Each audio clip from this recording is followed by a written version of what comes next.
Hello, everybody. Chris Martinson here, and today we're going to be talking about finance and economics as part of Finance U. Remember, anything that you see in this video and all resources available at our websites or affiliated websites are not intended as or construed as financial advice. This is for educational purposes. Remember, if you have a financial decision, please consult a financial professional. We are not attorneys, we're not CPAs, we are not financial managers. As well, we do our best to be accurate, and everything we represent is as accurate as we know it to be. Now, let's turn to our program. They said that, the quiet part, right? It's right here in this report from this fringe outfit called the Treasury Department that says we're on an unsustainable path. Now we have to talk about what that means.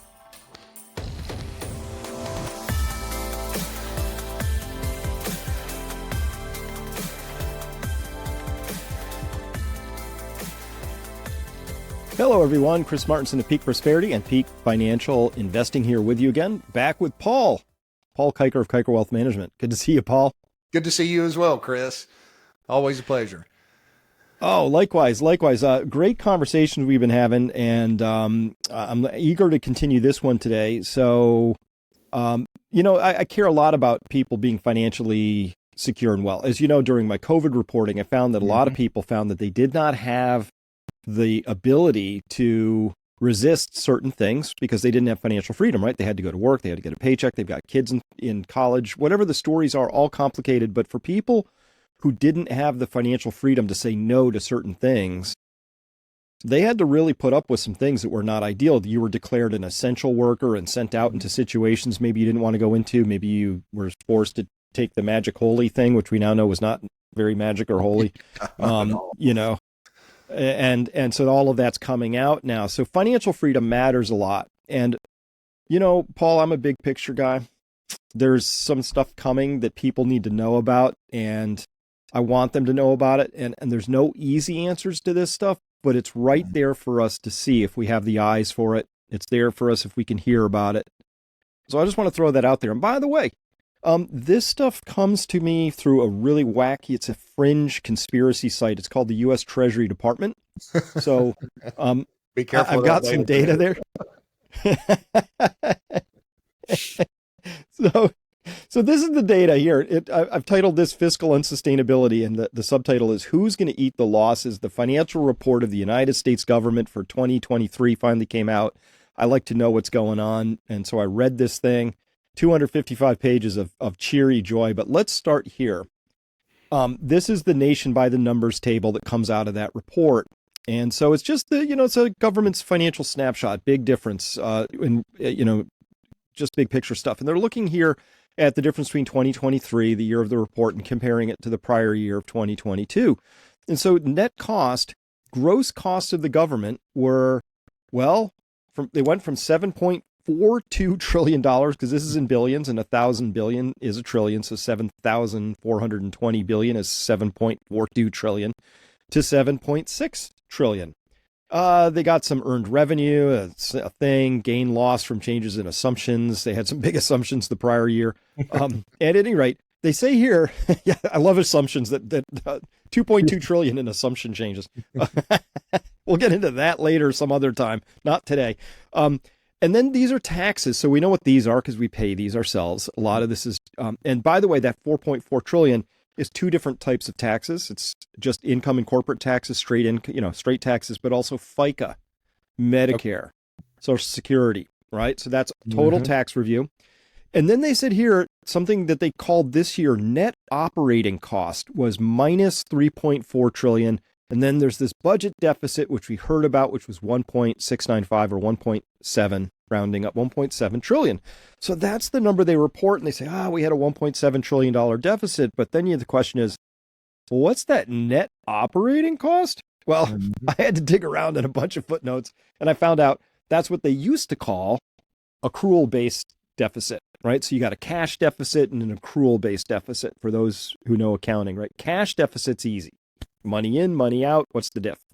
Accrual basis takes into account things like depreciation, unfunded liabilities that are coming forward. So from a household standpoint, like if I had children approaching college age, but I hadn't put money away yet, I could be recording that as a liability on an accrual basis, if I was being honest with my family's finances. So that's what that is. I'm like 3.4 trillion, and the year before it was 4.1 trillion. What? So here they put it in a chart for us, which shows that year after year after year after year, the U.S. government is running somewhere between a $3 and a $4 trillion actual deficit that bites at some point in time. $3 to $4 trillion. It's basically 100% of income on an accumulating basis. So that's incredible. And they tried to do like the payroll report and add a little deception in there to make it harder to find, right? Right. Took some footnoting and some digging around, right? Used to be reported as an accrual-based deficit, which language I understood. So I'm still not entirely clear if they changed the methodology with the term. I bet they did. So it's going to take even more spelunking to figure it all out if necessary, but it's not. This is a train wreck. It's right there in black and white, and so red and yellow and green in these bars. But I mean, it's right there, and I think people need to know about it. Absolutely. Well, the impact that it's going to have on the individual from a tax standpoint, if we are forced to live within our budget at some point in the future, or a hyperinflationary standpoint, because let me rephrase that. An inflationary standpoint, they try to pay it off through inflating away, which is a hidden tax. Or if there's just an ultimate collapse and default, like Soviet Union and other countries have done throughout the past, that's a massive impact on the citizens. It is. They have to be aware of it. They have to. So just a couple more slides to round out this story. If this was a company, Paul, if this was my company, how would you advise me? I have total assets of 5.4 trillion, but I have total liabilities of 42.9 trillion. And by the way, this is just federal debt and interest payable of 26 trillion. And we've all heard it's actually closer to 35. It is. They're not counting here in the liability side, Social Security or Medicare. The reason they don't count them as liabilities is they consider those to be changeable by law. The government can step in at some point and say, you know what? We're not paying those. We've changed the rules. But they don't consider federal employee and veteran benefits to be changeable. So those are counted as a $14 trillion liability. Paul, I did not, when exactly did it happen that my government accumulated a $14 trillion liability to its own workers? That's a really good question. Those pensions are really good for if you work for the government, though. I mean, they really are. Must be. I missed that part. They do take care of themselves well. You will pass an ERISA Act of 1974, so you no longer have a defined pension. So you have to play in the 401 market. And good luck. May the odds ever be in your favor. But for us, that's right. Well, and I would say gold-plated. There's a little bit of pay to play in there too. If you think the way I do and you want to join the deep state here, we'll give you a good pension that's, cost of living adjustment. And, and by the way, we'll give you a big pay in the last couple of years if you pay the game so that you've got this massive pension going into retirement. Yeah. We've all heard about those, right? You just spike your last year or last X months of income, and then that becomes the reference point for all future payments. So yes. But you asked the question, if that was your company and you came to me and you said, what should I do with this, Chris? I'd say, well, Chris, go look at NVIDIA, go look at Coco and realize it's a bull market and find somebody out there that's going to ignore the data and buy that company from you and get out from under that liability now, ASAP. Yeah. Take advantage of the environment, get out, run as fast as you can. All right. Well, that alone, that company snapshot, bad, but it's not as bad as these charts got. So check out this next one. This is historical and current policy projections. So they take all the laws on the books as written, and then to make a guess as to what's going to happen in terms of receipts, right? And by the way, these projections, Paul, never include a recession, which tend to make the numbers get worse. So this just assumes. No, this just happened after that. Yeah, 2020. Yeah, these spikes, these never happen. It's just a smooth thing. But the way the laws are currently written, it says, and this is percent of GDP over here. So it says the government total spending is going to go from about 24% climbing all the way up. Total spending is going to get out here to 45 to 50%. Again, by 2100, but this is impossible. I mean, if the government could spend 50% of GDP and have things work, well, communism would have worked, right? Yeah. You know, but this is shocking. The projections are, oh yeah, we're going to have, government spending is just going to go up and up and up. And so here's what it looks like. Chart 6. This one's lovely. Historical and current policy projections for debt held by the public. Debt held by the public is going to go from about a current 120%, 100%, 110% here to 500% of GDP. And look at this line. Oh my goodness, it's just a straight ride. It's just oh. And here's the money table. This is in trillions. So now we've just skipped billions. Most accounting statements are like in thousands and then millions, sometimes billions. This is the government, so we got to go to trillions now. And a few trillion here, a few trillion there. Eventually, we're talking real money, right? That's right. So this says Social Security net expenditures have a net present value of minus 25 trillion. Medicare is another minus 50-ish trillion. Taken together, minus 78 trillion. Paul, this is a net present value number, meaning that for those numbers to pencil out, we would need 78 trillion in the bank.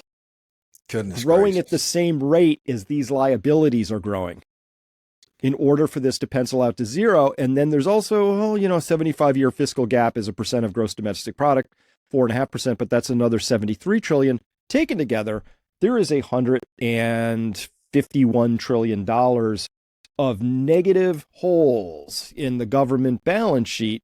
And by the way, that leads to jokes like this. Hey, I heard a joke about Social Security, but you probably won't get it. I've not seen that. That was a good meme. Yeah, no kidding. Oh my goodness. Chris, it's incredible. Yeah. And could you imagine a presidential candidate actually talking about these numbers and people actually listening? That's the problem. None of the politicians will discuss this. None of the media is going to discuss it. It's only the individuals like you that care deeply about this country and care about warning people and, being prudent, foreseeing danger, and while the simple pass on and suffer for it. And I don't see how there's any way we get out of this without massive pain, right? The question is which pain are we going to take? We'll talk about that in a second, but I want to follow on what you just said. It's not just people like us who care about it. I think we have some stealth allies in the Department of Justice, in their accounting department, because buried deep in this report, they had a headline, Unsustainable Fiscal Path, and they said here, an important purpose of the financial report prepared here is to help citizens understand current fiscal policy and the importance and magnitude of policy reforms necessary to make it sustainable. Down here in yellow, they said the projections based on the assumptions in this financial report indicate that current policy is not sustainable. They said that. The quiet part, right? It's right here in this report from this fringe outfit called the Treasury Department that says we're on an unsustainable path. Mm-hmm. Now we have to talk about what that means. And that's where you and I come in, because my belief, and I could be wrong, Paul, I do not see a single political candidate who has the stones, the gravitas, the huevos necessary to step in and have an honest conversation about this, because it's an unpleasant conversation. So we're not going to have it. Right. We're just going to pretend like it's not a thing, but it's a thing. Mm-hmm. It's a thing. And the sad part about it is it seems we've reached a point in the populace where there's enough out there that really don't care. Just give me what I can get today. I want to take from you, because you've had this class warfare that's been, generated by the media to divide the people so the leaders can do whatever they want to do. And when you were showing me those charts, all I could think of is, the borrower is servant to the lender, right? Well, you got the government borrowing all this money, and the American people owe a lot of it, but they don't seem to be serving us very well. They seem to be serving their own personal agendas. But yeah, I mean, at least somebody had the potential to say it. But the problem is, you get one candidate that gets up there. Was it Ross Perot in the early 1990s? Pulled out some spreadsheets and started talking, and people glassed over, and a lot of things he warned about have come true, but But if you have one candidate get up there and present this data, the other candidate's going to go, don't worry, I'll fix it in some magical way. Rah, rah, rah, ree, I'll give you everything you want. And then the American people aren't taking the time to really look at their own situation to vote wisely. I mean, we need it. I just wish there was a candidate that would step up there and actually follow through and start speaking. And hey, if you lose, you lose, but at least you've warned the people, because that's what we need. Yeah. Well, what's fascinating is, Paul, that this speaks to that there's some kind of a great reset, that has to happen, because unsustainable is unsustainable, right? You can limp along and pretend you're a going concern until such time as reality catches up and you are no longer a going concern. Right. That's what we're talking about here. I know it's unthinkable, but the idea that the federal government could potentially become not a going concern, it's a math certainty at this point, not even a math problem. It's just axiomatically true that on this trajectory, something breaks. So let's talk about that. Yeah. What do you mean break? Well, there aren't that many levers to pull. One, we have to spend below our means for a really long time, which means we take in a whole bunch of government money and we use it to pay down the debt instead of handing it back out to people during election seasons, right? Which is the traditional popular thing to do, right? We don't give out stimmy checks, we don't send missiles we can't afford to foreign countries who are busy blowing themselves up or any of that. Right. We just pay this down, which is money going in with nothing apparently happening except our debts are going down. Like, I get it. It's not fun. It's a lot more fun, Paul, to whip out the credit card and get on a cruise line and, have fun for a week. I totally understand that. But if you want to get your debt down, you do the opposite of that, right? And that would be the right thing to do. The other thing, you gotta, so remember, I gave it away a little bit where I was like, well, they didn't really count in their liabilities, Social Security and Medicare. The government forces me to participate. There's no check off box. There's no no thanks. I'll invest my own FICA and Social Security money for myself. No chance. I'm paying into that system. But they don't count it as a liability because they know they can change the rules. So that's part of, they could change the rules, right? They sure could. They could. And there's not much the populace can do about it, except for vote in the cycle. But they're going to have, the American populace is going to have to come together instead of being stuck on, being political worshipers. Well, this gets into a real generational issue, right? Because what we have then is eventually it's not going to be sort of, we cut stuff for retirees. We're going to say, hey, retirees, either you have to take a lot less and figure out how to eat cat food if you can even afford it. Have you bought cat food lately? It's pretty expensive. Yeah, it's ridiculous. I'm not sure that's a good analogy anymore. That's an old analogy, but right. You're gonna have to eat bugs or something cheap. Ramen noodles. Or ramen noodles. Those are still cheap, right? Because I think those are made out of cardboard or something. I'm not clear. They taste like it. They sure do. Or we're going to have to ask the people who are currently working, the younger people, hey, we're going to have to double your Social Security tax. So these people who, by the way, made no hard decisions, ran up the tab, took the cruises, and now decided that oops, we forgot to do prudent planning. We need y'all to pay for it. And that's where it becomes a generational issue, because that's not fair. No, it's not. Well, and too, the frustrating thing from that standpoint, most of the baby boomer generation didn't realize it until it was too late, the path that they're on. But they were given an inheritance and good fiscal responsibility from the generation that was before them. And I see a lot of judgment in the baby boomer populace now. It's like, oh, the kids, you're not buying a house because you're just not making the sacrifices that I was making back then. Well, your money bought a lot more in 1970, 1980 than what it does for the kids today. College was a lot less expensive. There's, baby boomers are buying up a lot of these properties, and rents are a lot higher than what they used to be. So the barrier to entry to buying a home for the younger generations is a lot higher than it ever was for the baby boomers. And they're looking at that generation with judgment and saying, you're not doing as good as us because you haven't been as disciplined as we have been. And that is not true. That's just not true. It was a lot easier for the baby boomer generation before than it is now. But I'm not so sure that they're going to get out of this unscathed, Chris. I really don't, because something has to break at some point. So if we end up in a hyperinflationary holocaust, right? Currency collapse, the government decides to print their way out of it. The rest of the world says, poof, we're done. The pain of using the dollar as a global reserve currency is too much.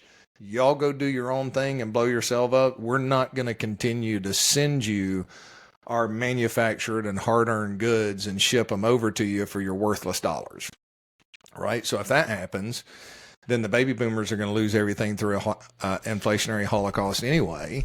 Or if it's a collapse on the other side, we have just a pure default on the debt on the other side of it. They risk a substantial amount of pain. So I don't believe that the baby boomers are going to get out of this unscathed. I think they're whistling Dixie through the graveyard right now. I'm about to walk into an open pit. Well, we have data, evidence. So the evidence is that every single time when the Treasury Department and the Federal Reserve have just had to choose, am I going to protect the dollar or am I going to protect the bond market? They choose the bond market, which means that when necessary, they'll print up as much as necessary to make sure that they can buy those bonds and make sure there's a market for them. Because the government, I think this year, has a gross issuance already this year. I showed it in a thing. I found this on Lawrence Lepard's site. Anyway, the gross issuance of treasuries had already matched its height, Paul, that it hit during COVID at the worst of it all, right? So gross issuance is the new stuff plus the old stuff we have to roll over together. That's gross. And so $5.8 trillion of rollover this quarter. This quarter. Yeah. And so that means that bond market has to keep rolling. So they will do everything they have to do to keep that rolling. And so when you have gross issuance that you like, poof, they're walking away, somebody's got to buy those. And so that's what I mean when I say what the government will print or the Federal Reserve will print in order to protect the bond market is because they have to make sure there's a market for bonds. As soon as they start openly being the market for government bonds, they're going to have to openly be the market for mortgage bonds and also corporate paper and maybe foreign bonds or maybe whatever. It's going to be, so that's printing. Printing. That's inflation. And that's game over, right? That's game over. So, I mean, one thing we discovered during the COVID shutdowns, that was a warning. I believe it was a birth pain for those of us who are watching and paying attention to what happened.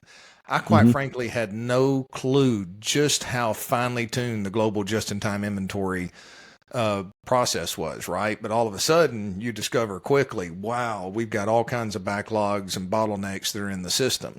I get it because profitability is the most important, but we've sacrificed long-term sustainability as a country and individually our security net, right? So how many people, Chris, do you know out there that have that are willing to take 24 months of their expenses and set that money aside for an emergency fund? Very few. Statistics tell us that less than 17% of the populace has even 6 months. I'm second guessing myself, but approximately 17%, because we did that presentation back at the Honey Badger event. Less than 6 months worth of expenses that they could cover from their own savings, selling assets, or borrowing from friends and family, right? So 30%, I think, was the total around 6 months. So, we just don't, we've got a society that we want everything that we can get today, and we're not making the sacrifices for the future. But yet, those of us who really look at life with our open eyes, as you get older, you become wiser. And I think a lot of the reasons people have midlife crisis in the 40s is they look and they realize, hey, had I made a few better decisions back then, I'd be in better position today, right? And but as a country, we're just not. And why are we spending this much money right now, right? I mean, is it just strictly for political purposes? Because if the economy is that strong, why do we need to be this fiscally irresponsible right now? It just doesn't make sense to me. Yeah. Well, I think what people are also waking up to right now is that what the risks really are. I certainly am. So let me speak for myself. Paul, past year, I learned that my justice system is not what I thought it was, right? And I somebody schooled me a long time ago. I was having this debate back in college and somebody, I'm very middle sort of class, right? Just standard. We were just full middle class growing up. And so I was arguing about justice and this person brought me up short and they said, Chris, justice is such a middle class perception, meaning the Huh. rich know better and the poor know better, you know? And I was still found I was clinging to a little of that, but then we watched these Trump decisions in New York where they Mhm. charged him with fraud over something that nobody was harmed, and the alleged aggrieved party didn't even bring the claim and said, no, he paid us back. We're all cool. We would loan him more money, right? Like that, and then watching the various ways in which we've seen the weaponization of the Department of Justice and Mhm. other, district attorneys and things like that. That's been happening. In so much of our property laws, our wealth, how my wealth is protected within the system, Paul, depend on a functioning, timely, fairly adjudicated Yes. system of justice that you can fall back on. So I am having to recalculate that risk because I no longer, it's a much bigger risk than I thought that this is going to be capricious, arbitrary, and possibly punitive, depending Yes. on political point of view or religious point of view. hmm That's right. And if you're not hitting the narrative that's coming out of Washington, then you're immediately, guilty. Not innocence presumed. You're guilty until proven innocent, instead of Mm-hmm. the other way around, which is the way it should be. And that's not justice. And that's been heartbreaking for me across the board. I mean, but it's in every aspect of our society. I know somebody right now who had a minor fender bender, Mm-hmm. and car wasn't totaled, no major damage, but yet they're being carried to court for $1.8 million lawsuit because, this person's hurt, right? Like the system's not standing up for justice. It's pushing some narrative, and a lot of it's ripping the last bit of the foundation away from the middle class. And I'm shocked with what's taking place politically. I mean, you and I've talked about this before. I'm a political atheist. I'm not an atheist, but I'm Mm-hmm. a political atheist. I don't worship Democrats. I don't worship Republicans. I'm an equal opportunity basher of both sides, right? Because Yep. yeah, you are too. I'm an American. I care about the people that are around. It doesn't matter the color, the race, the origin. We're Americans, and when we're together, we have a good time, right? But they put out this perception that we're all warring against each other. That's just not the reality, especially in a small community like I live in. And but just the lack of justice. I mean, how, if you're on the other side against Trump, even if you don't like him, right, you still have to stand for justice and truth, and stand up against those double standards. And Mm-hmm. silence in an environment like this, when it's clear that there's a double standard across the board, is in agreement, because if good people stand by and do nothing, there's absolutely no voice that'll keep us from descending into absolute hell, compared to what our forefathers designed us to have here. And it's going to Yeah. hit us financially. It's going to hit our families, and nobody's going to come out of it unscathed. Even those of us that are prepared for it, we're not going to be able to navigate it perfectly. The difference is coming out with a few scars versus not coming out of it at all. Yeah. This is going to be such an incredible time to witness what's going to come down. A lot of things are going to change. I think protecting and preserving wealth through this period, Paul, is going to be one of the greater challenges. We're going to have to be nimble. We're going to have to challenge our core beliefs. We're going to have to try and understand a system that's largely opaque and resistant to being understood on purpose and by design, Mhm. potentially. But none of that's an excuse to sort of sit back and go, oh, well, I guess that's just how it's going to be. Like this is when we're going to really have to, find out what we're made out of and really burrow down. And good news is, you and I have been talking about the great taking as an idea set. I've extended that a lot further and gone deeper. And I know you and I have been having a lot of conversations. There are lots of things people can do to make sure that if you're fully exposed and ignorant over here, there's a lot of things you can do to be not that way over here. And it gets complicated. I can't give out specifics during this conversation because it depends on everybody's circumstance. Please talk with a Right. qualified financial advisor. It matters. There's tax implications. There's legacy, you name it. Lots of complexities, but there are things we can do. And that's what I want to do. I just want to help people not accidentally lose what they've worked for. I think that's wrong. Right. Right. For people I to do just too. ride in and create a fiddly system and abscond with people's wealth. That's or worse. It's getting, the battle lines are being drawn. Can I show you something real quick that I presented this to my So for people who are listening now, for my subscribers at Peak Prosperity, I have something called scouting reports. I deliver them every day. Okay. This is just a fragment of a scouting report. And I'm just finding stuff I think is important, but it provides important framing for where we are in the story as well. And it was this, Paul, which was that Rebecca Harnett wrote that finally the Australian Senate finally said, you know what? We want a formal inquiry into all these excess deaths that are happening. So, and what's fascinating about this story to me is that the Australian Senate finally voted to establish this parliamentary inquiry into the nation's excess deaths, which we're seeing all across places that for reasons I can't say here on YouTube, but we're seeing them in places that some are 21, 22, got some things happening. Here's the extraordinary part. So this took 5 motions by a senator, Ralph Babbitt, to get this done. 5. And finally they won. But you know how much they won by? 1 vote, 31-30. And the vote was strictly along party lines. Left-wing Labor Party and the Greens,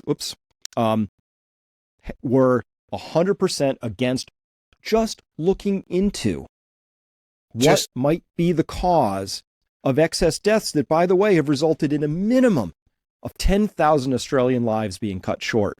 And that's a minimum because they also counted dying from or with COVID as a legit cause of that. But the difference between this column and this column adds up to 10,000 lives. That's dramatic. And it's the progressives, it's the left.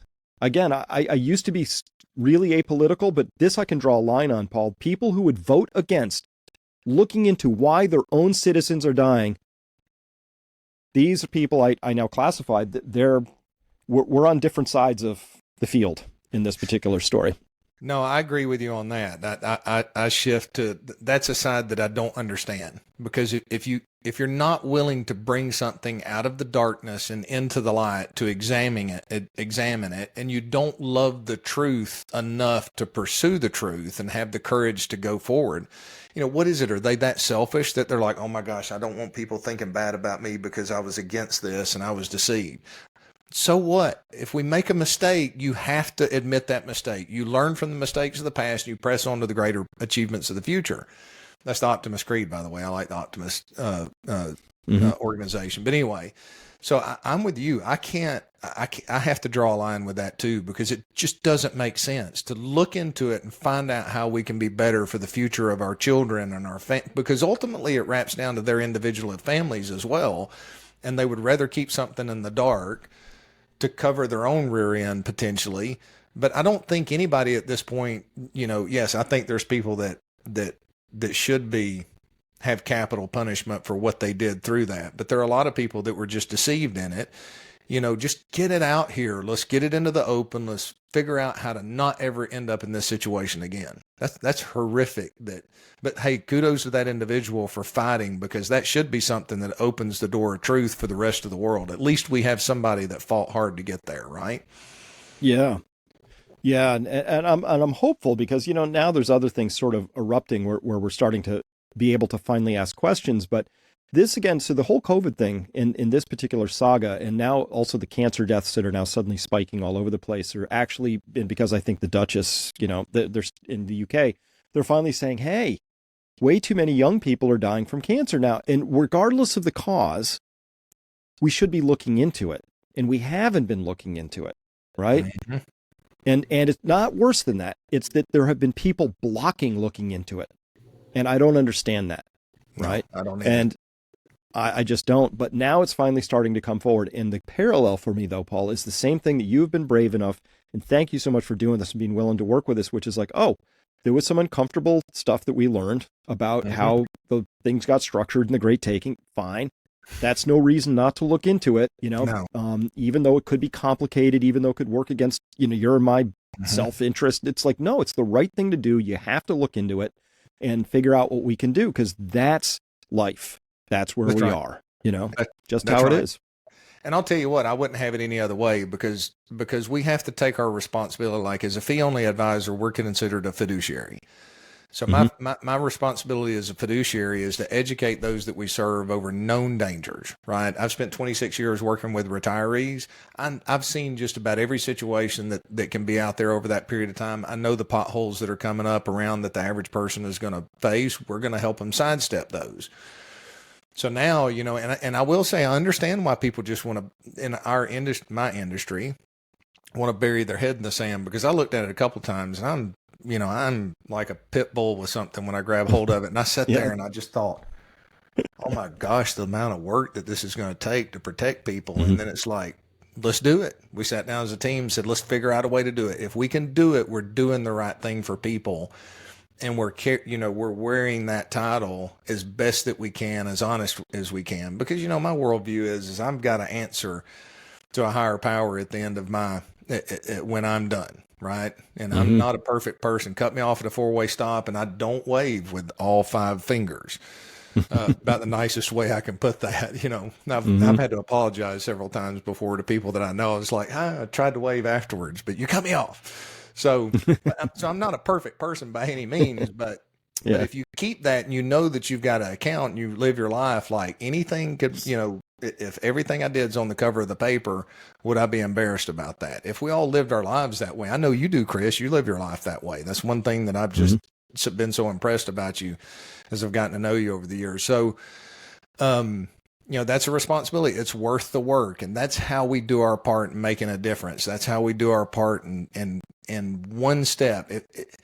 Jordan Peterson was pointing out, kind of some of the old historical biblical stories. If you just had 5,000 people across the country that were willing to step up and seriously educate people in their local communities and fight to point out the right path, that's enough to dramatically change the outcome of the country. Because as people get their eyes open, then they either have a choice to I do not want to hear the truth, or do something about it and give a better world to their kids and to those behind them. Even if they don't have kids, give it to the next generation that's behind you, Mhm. because you were given something that was good. Anytime I borrow something, I want to give it back in better shape than what I got it, if possible.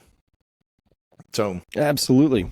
Absolutely. So, as we let me just pull this chart back up. I have to switch back to the other presentation because I switched presentations. I've been hopping, but so I don't care which of these charts we pull up. They're all the same. They all say the same thing. So, Paul, when I see that this is our path and that we have just year after year after year of $3 to $4 trillion deficits, knowing that there's going to be a recession, knowing there's going to be hard times, so some of these are going to really blow out to the upside, and just looking at a chart like this, which says that the expectation in the Washington crowd is we're just going to somehow expand our public debt to 500% of GDP. It's not going to happen, right? This breaks sooner or yes, later. Somewhere in this program, this whole thing just breaks. And that this chart alone, seeing that we have a net present value, which is a term, a financial term that means what is the current today? What is the value of these assets, plus or minus? And the answer is the United States has a net present value of about minus $150 trillion. That the U.S. Department of Treasury is calculating, I've seen other calculations by Rogoff go higher than this. Doesn't matter. This is broke. A higher number's broke. Mm-hmm. There's no such thing as broker. So the question only is, it gets down to who's going to eat the losses. And I just want to, my bet is that they're going to print. They're going to print because that's the weak thing to do. And that's how I judge our current crop of leadership. So people, and probably future people, just need to be ready that inflation we're experiencing now is going to get worse. And so how do you begin to protect against that? And I know you have one thing here, and I know we've got like 10 minutes before I know you got to go. So this is really disturbing. So we're talking about agents of chaos and darkness. Given all of that, a clear, obvious thing to do. I ended most of my COVID things with plant a garden. And that was me seeing that we were going to have these supply chain disruptions, and it's a good thing to do, and it would get people outside and they'd be eating healthier food. But underneath that, Paul, I was worried about food availability going forward, because that's something that, listen, we can all live without a lot of things for a period of time, but food is not one of them. And now I see that in various states, most of them Democrat states, they are coming after small farms hard. like trying to shut them down with crazy rules. They called some woman's farm in Oregon a concentrated feedlot operation, a CAFO, because she had 4 milking cows, right? And a CAFO is actually a place where they might bring 10,000 steer in and feed them up for a week. And because she had a CAFO, a herd of 4, she wasn't allowed to use the groundwater, which was from the well that she'd been using for 12, 15 years or whatever. So if they can cut your water off, you can't farm anymore. But they're not going after the 10,000 cow operations. They're going after the lady with 4. In Maine, they're taking farms away because they have this contamination with something called the PFAS chemical, right? And they have these little tiny infinitesimal levels. And if you were above those levels, your farm can't farm anymore. And okay, we shouldn't have PFOS in there, but the government also of Maine had gave farmers sludge to spread on their fields that was loaded with these things. So they give it to them. They give it to them, and then you test their farm, and their farm can no longer legally can be a farm anymore at all. Sounds like a setup to me. It does. And so we've seen this pattern. And so we're actually watching this pattern of war against farmers in Europe. Mm-hmm. We've seen all the big protests, or maybe people didn't, but it's big and it's still going on. There are still farmers and tractors, and no farmers, no food, right? Seems pretty simple. But I know you had something on farms that we looked at before, so maybe we close up with that. I'll share that because I think that it's uploaded. But one of the things that I want to lay the background for here, Chris, is corporate profits are at an all-time high right now. When inflation originally starts out, that looks really good for corporate profits. Okay, but if this inflation continues, and I've kind of postulated the theory, just not a serious theory right now, but I keep questioning because we always have to take each step in investing with fear and trembling. And we have to know what we don't know because we don't know how the future is going to pan out. I can look 7 years from now and I can tell you we're going to have a lot of pain 7 years from now. I just don't know how much longer they can kick this can down the road. So traditionally throughout history and all that I have studied, when you have that initial onset of the inflation that ultimately leads to a currency collapse, corporate profits get squeezed really hard. It happened back in 1973 where you had a big 47% decline in the market. Now, corporate earnings continued to go up in 1973, 74 because of the inflationary impacts, but the market dropped because all of a sudden these companies had to, let's say they didn't give their employees raises, right? But somebody in that Fortune 500 is going to go, hey, I'm not losing employees. I can go poach a bunch over here. And then you start competing for that competition. So you've got salaries that go up. You've got input costs that go up. You've got the global disruption and the deglobalization that's taken place, and those profits get scrimped, and you have a initial slam down in the market. Now, that may not be 60 or 70%. It should be. John Hussman does a really good job of pointing out, fundamentally where we should get to. But what if that's 30 or 40 or 50%, right? Mm-hmm. How many people are going to remember 2000, 2008? They're going to panic. They don't have a good strategy. They're going to get out. All of a sudden, then the things that you want to have are not going up a lot in value, but the things that you have to have are going up a lot in value. And for those investors that don't react quickly, right, and have tools which can help them adapt, they're going to be in trouble, right? They're going to make some bad decisions. They're going to be too slow because what has worked for the past 15, 20 years or past 30 years is not going to work in that environment. And there's no conservative way to protect yourself against inflation.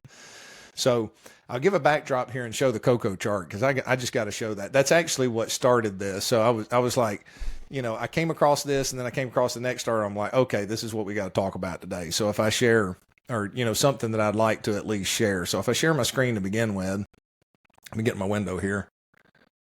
That's it. Okay. Can you see that there, Chris? Sure can. Yes. All right. Yep. So this is a weekly chart of cocoa going back to, April of 2015. Now, cocoa beans are the main ingredient in making chocolate. They're produced in tropical zones around the world, mostly around the equator, but about 70% of the world's cocoa beans come from 4 West African countries: Ivory Coast, Ghana, Nigeria, Cameroon, and that source of that statistic. Without getting into all the details, there's issues in the Ivory Coast. But when we look at this right here, all of a sudden you've had this massive increase in in the cocoa prices that going back to October of 2022, October of 2022, you're up. What is that? I've got my contacts in 378%, something like that. So that's a sheer upward move. Now, I wouldn't be surprised. I think I stopped sharing. There you are. Yep. If when we get the inflationary event that we see that happen in commodities and other areas, mostly because we're just in time inventory across most of our farms around the country. So what this is from an article, I think I've got the disclosure on there, over 140,000 farms lost in 5 years, in the last 5 years. So this goes back to 1950 in the first chart. So since 1950, the number of farm operations has declined 3.75 million. Acres are 66.4%. Wow. The number of acres farmed has declined by 323 million, which is 26.9%, slightly less than twice the size of Texas. Now, yes, we've had technological advances. Yes, we've had, those have helped feed conversion ratios and extra production in land. But the problem is, during that period of time, what the U.S. populace from 1950, we were, let's see here, what's that number? 159 million. 1950, we're 340 million in 2023. During that same window, the global population has tripled from 2.5 billion to 8 billion. Okay, so Yep. You know as well as I know, you always reach the point of diminishing returns when it comes to efficiency. So you've had corporations that have entered, you've had regulations that have gotten in here. Most of your farmers are still making less than what they were 30 years ago, right?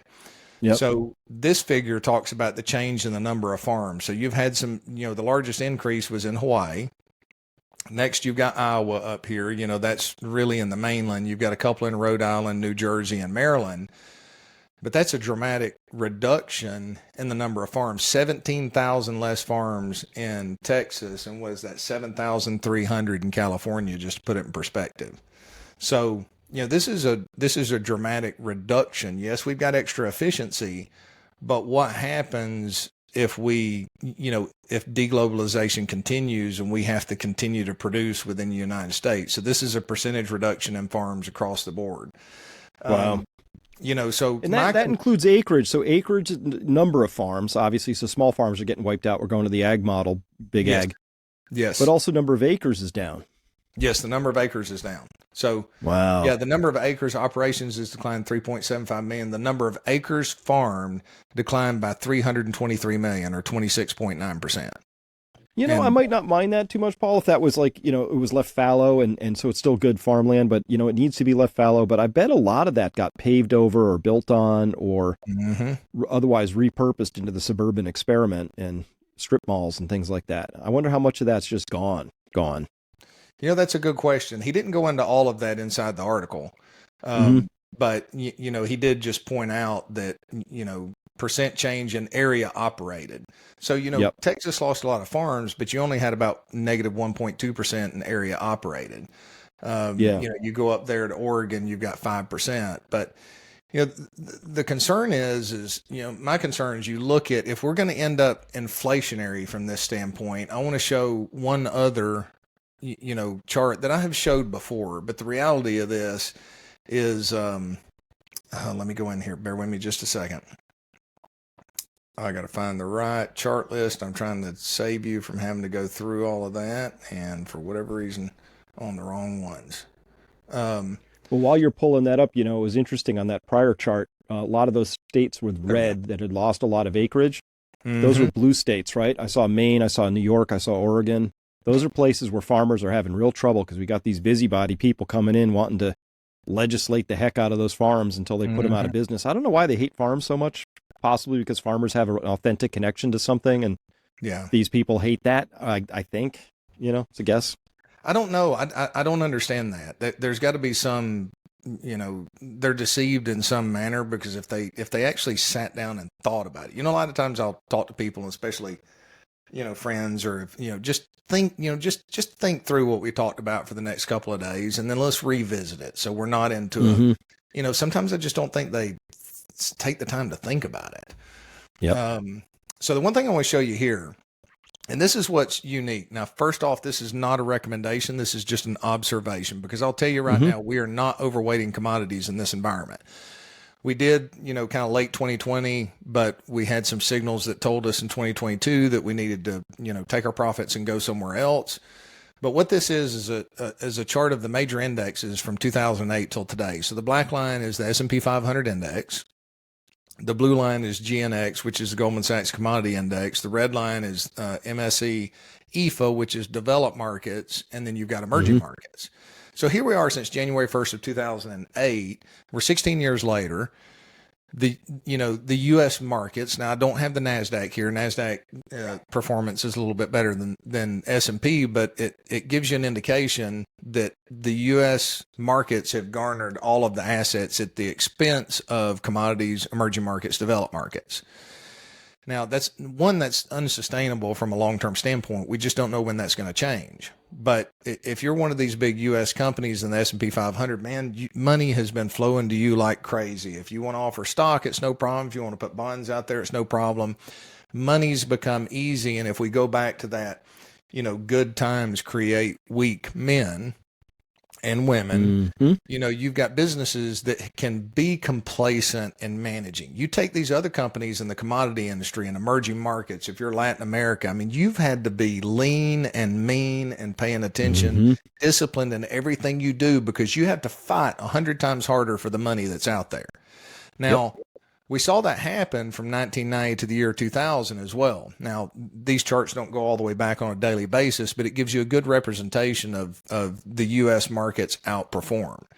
Now, the dollar's been strong for the past 10 years, relatively speaking. The dollar was strong in the 1990s. But you take a potential currency crisis or an inflationary event on top of an asset class that has been dramatically underperformed and overlooked for the past 16 years. And at some point, it may be 2 or 3 years from now, maybe 4 years from now. I'm not advocating going out and getting it right now. You got to talk to an advisor. I'm just making an observation of where opportunity might be. But this is 2000 to 2007. So 2000, 2007, that black line is the S&P 500 went sideways for 7 years. Commodities, they started to take off. They took a hit during the 2001, 2002 recession, technology bubble burst. Emerging markets got cratered. That was the worst performing asset class if you get down there to end of October of 2001. But in that 7-year period, when you had a reversion to the mean and investors woke up and says, we probably shouldn't have been chasing all those technology stocks in the late 1990s. And then you had this reversion to the mean. So my point here is, I talk about that just to bring up, there's opportunity out there for the investors that are flexible, that are focused on the long-term picture, and they're patient, and they're not worried about keeping up with the Joneses, next door from the standpoint, because if we look at where the ball's gonna be, we don't, you don't overweight a category until it gives you some indication that it's taken there, at least from our perspective, because we've got tools that tell us, okay, now the momentum is there. Now this is the time that you take, good, strong positions in this category. So thank goodness that I haven't been, overweighting the, emerging markets and commodities since 2014. Our tools have kept us out of that area. But my point is, this is such an extreme opportunity from a long-term standpoint that investors need to, be having conversations with financial professionals about how you can take advantage of that, especially if we get the inflationary outcome that I just don't see. Now I still think we're going to have a deflationary event before we get that inflationary holocaust. We may not, that's why I've asked the question, are we going to look back 3 years from now and say these were early signs of hyperinflation? I don't know. We don't have enough information to act on that yet. That's speculation. We don't speculate, we invest. And hope is not an investment strategy. I had to say that. Yes, you did. Well, I'm going to make a case that maybe we're looking at an inflationary outcome, because this is the German DAX again, and German economy is absolutely sucking wind here, doing terrible, and it's just been nothing but a straight ride, gapping up even at times, just off to the races day after day. It's very coincident with our own markets here. I think we can see here today the S&P Same thing. It's just ruler straight. These are things that would be more consistent with an inflationary outcome. That's the only way I can really explain that. I can't explain somebody saying, I have to have the German market right now at any cost. No. Unless you were worried about that was probably the best use for your money because you're worried that your money was going to be worth less going forward. And so you wanted to at least own an asset class that somewhat keeps pace and trots along with inflation. And you had big money, because let's be clear, big money, Paul, big money can't go into farms. Big money can't go into gold.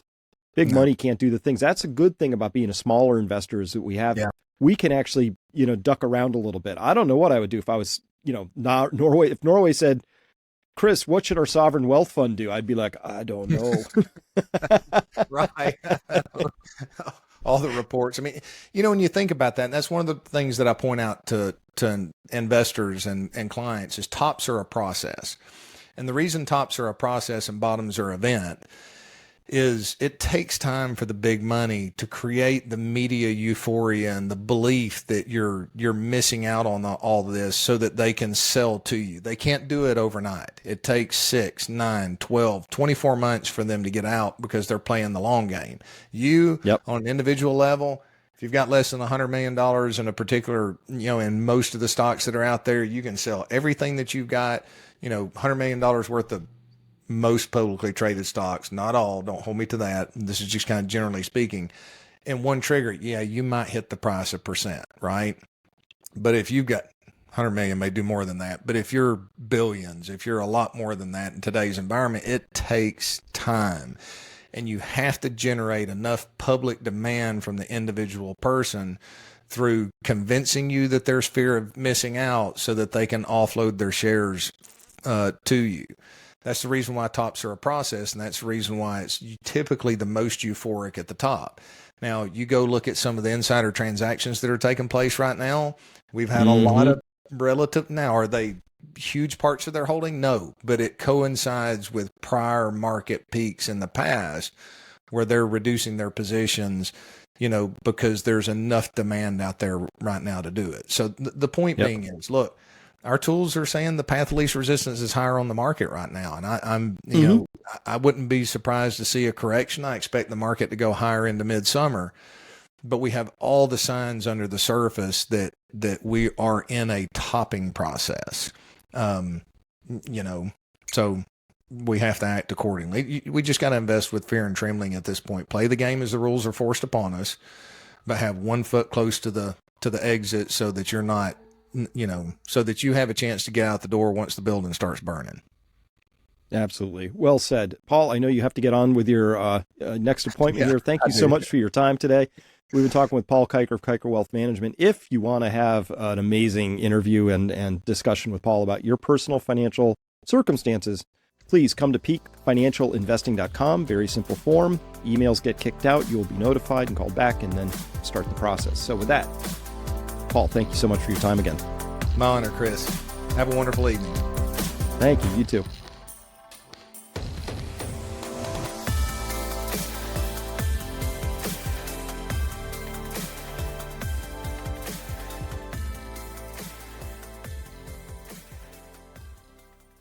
Hello, Chris Martinson. I'm the CEO of Peak Prosperity and also Peak Financial Investing. And after watching that, you're probably wondering, well, what do I do with my money? Look, you both deserve and need somebody who can talk to you about what's really going on in this world, understand the situation as it is, not be steering you towards certain things that don't make sense for you or just keep you in a game that's already ended. Look, if you want to talk to somebody about the petrodollar declining or what is happening with gold or which sectors are actually the best ones to be in, given what the Federal Reserve is up to or the federal government, you deserve to talk to somebody who can answer those and has a few gray hairs and has been there through some of the economic cycles because, hey, we're in another economic cycle, so it's good to have that experience.